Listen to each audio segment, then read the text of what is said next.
네, 이번 시간에는 신뢰도와 타당도의 관계에 대해서 한번 살펴보도록 하겠습니다. 우리가 어떤 것에 대해서 관찰을 했을 때 관찰 값은 항상 신뢰도와 오차가 있습니다. 오차가 없는 평가는 있을 수가 없어요. 우리 인간이 실시하는 거기 때문에 어떤 관찰 값이라고 했을 때 무언 특정 값을 관찰했을 때는 신뢰로운 것과 신뢰롭지 못한 것으로 구성될 수밖에 없다. 그리고 그 신뢰로운 것 안에는 어떻게 다시 구성되어 있다? 타당한 것과 타당하지 않은 것으로 구성되어 있다. 따라서 뭐가 뭐를 포함하는 개념으로 보시면 되겠습니까? 신뢰도가 타당도를 포함하는 개념으로 볼 수 있다. 이건 그래서 신뢰롭다고 하면 만약에 어떤 평가 도구가 신뢰도를 갖추고 있어. 아침에 쟀든 저녁에 쟀든 언제 쟀든지 간에 결과가 동일하게 나오는 거예요. 그렇다고 해서 타당하진 않는 겁니다. 알겠죠? 왜냐면 신뢰롭다고 하더라도 타당도는 낮을 수도 있는 거예요. 예를 들면 밑에 그림을 한번 볼게요. 자, 이 그림 중에서 두 번째 그림에 한번 지목해 볼게요. 이 두 번째 그림은 뭐냐면 결과치가 총을 쐈을 때 계속 동일한 결과가 나오잖아요. 이게 뭘 의미하냐면 총 한 번 쐈을 때를 평가도가 한번 실시했다고 보는 겁니다. 실시할 때마다 동일한 값이 나오죠. 그러면 이 관역을 기준으로 봤을 때 이 평가도구는 뭐가 높다고 할 수 있을까요? 신뢰도가 높다고 할 수 있죠. 자, 총을 한 번 쏘는 게 뭐다? 평가 한 번 시행하는 거로 봤을 때 총을 쏠 때마다 다 거의 다 동일한 점수값이 지금 나오고 있는 거잖아요. 맞죠?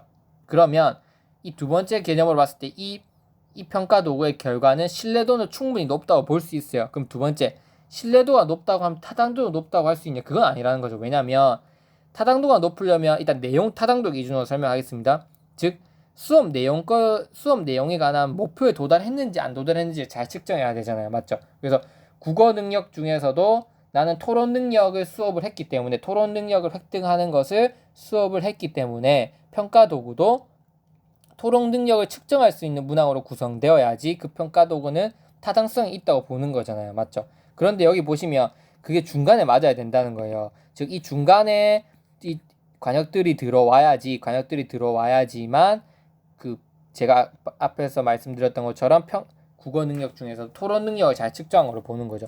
근데 이건 토론 능력인데 여기는 토론 능력에서 좀 벗어난 것들에 대해서만 측정을 하고 있는 거예요. 그래서 이 기준으로 봤을 때는 뭐다? 이 평가 도구는 신뢰도는 있지만 타당도는 없다고 볼 수 있다. 이해되죠? 신뢰도는 있지만 타당도는 없다고 볼 수 있다. 신뢰도는 있지만 비타당도한 게 바로 이 개념입니다. 그런데 여기는 신뢰도도 있으면서 점수도 높잖아요. 즉 원화 측정하고자 영역을 잘 측정하고 있는 거예요. 그런데 신뢰도도 있으면서 타당도도 있다고 볼 수 있는 거죠. 이건 뭐다? 신뢰도도 없고 타당도도 없는 이 부분에 해당되는 게 바로 이 관역 표지라 볼 수 있습니다. 이해되시죠? 그래서 무엇이 더 큰 상위의 개념이냐? 일단 신뢰롭지 못하면 타당할 수 없다. 신뢰롭지 못한 건 이거잖아요. 맞죠? 신뢰롭지 못하면 타당도는 있을 수 없습니다. 예를 들면 생각을 해보세요, 여러분. 아침에 A라는 학생이 100점을 받았고 근데 밤에 실시하니까 50점을 받았어요. 그럼 그건 타당도가 있다고 볼 수 있습니까?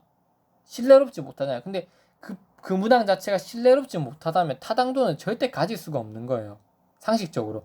100점 맞았다, 50점 맞았다, 50점 맞았다, 70점 맞았다, 70점 맞았다, 30점 맞았다 이렇게 왔다 갔다 하는데 그게 어떻게 내용 영역을 잘 포함했다고 볼 수 있겠어요. 그래서 신뢰롭지 못한 것은 절대 타당할 수 없습니다. 이해되죠? 근데 신뢰롭다고 해서 그러면 신뢰롭다고 해서 무조건 타당하냐? 그건 아니라는 거죠. 신뢰롭다고 해서 무조건 타당한 것은 아니다. 왜? 신뢰로운 것 중에서도 타당도가 있을 수도 있고 없을 수도 있으니까. 그래서 신뢰도는 타당도의 필요 조건이다. 필요 조건이라고 하는 거는 포함된다는 거죠. 신뢰도는 타당도의 필요 조건이라고 하면 신뢰도는 타당도를 포함 안 돼. 이렇게 볼 수 있는 거죠. 이해되죠? 그래서 제가 이거 말씀드린 이유는 무언가 타당도와 신뢰도의 관계에 대해서 소설화로 충분히 나올 수도 있기 때문에 그래서 어떤 관계를 가지고 있냐 그래서 나올 수 있고 특히 객관식에서도 많이 나올 수 있는 거고 또 신뢰도와 타당도에 대한 개념을 숙지하기 위해서 제가 둘의 관계에 대해서 말씀드렸습니다. 이해되죠? 다시 한번 정리를 하면 신뢰로우면서도 타당도가 있는 거는 이 그림, 신뢰롭긴 하지만 타당도가 없는 건 이 그림, 둘 다 없는 건 첫 번째 그림이라고 볼 수 있습니다. 그럼 도대체 우리는 신뢰도를 어떻게 측정해야 되냐? 어떠한 평가 도구가 신뢰도가 있다고 볼 수 있는 방안은 뭐냐? 자, 이렇게 나눌 수 있습니다. 시험을 2번 실시하는 것, 혹은 하나의 시험을 한 번만 실시하는 경우로 신뢰도를 측정할 수 있는 게 있어요. 그래서 시험을 두 번 실시해야 하는 경우를 통해서 신뢰도를 측정한다. 아까 말씀드렸잖아요. 이 어떠한 평가 문항이 신뢰도를 가진다고 보면 아침에 한번 저녁에 한번 시행해 봐야 될 거 아니에요. 두 번 시행할 수 있잖아요. 근데 시험을 한 번만 실시해도 우리가 그게 신뢰도가 있는지 없는지를 판단해낼 수 있다는 거예요. 신기하죠, 여러분? 그래서 기본 상식적으로 봤을 때 시험을 두 번 실시해보는 게 맞아요. 왜냐하면 우리는 신뢰도라고 하는 거 결국은 뭐니까 결과치의 안정성을 이야기하는 거니까 시험을 두 번 실시하는 게 상식적으로 맞지 않냐. 근데 이런 문제가 있어요. 시험을 두 번 실시했을 때는 오차가 많이 발생할 수밖에 없어요.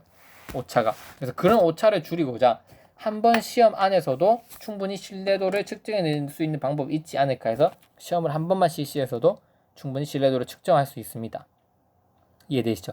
그래서 작년인가 재작년 시험에 나왔던 게 뭐냐면 시험을 한 번 실시해서 신뢰도를 파악하는 문항 내적 합치도 혹은 문항 내적 일치도에 대해서 시험에 이미 나왔죠. 그러면 나머지 나올 수 있는 것이 뭘까요? 세 가지가 나올 수 있다는 거죠. 이게 나왔다고 해서 신뢰도 측정 방법이 나오지 말라는 법은 없습니다. 그렇게 해버리면 시험이 진행되는 동안 중요한 걸 못 내겠죠. 그래서 일단 시험 한 번 실시해서 문항 내적 합치도가 나왔다. 이게 나온 이유는 뭘까?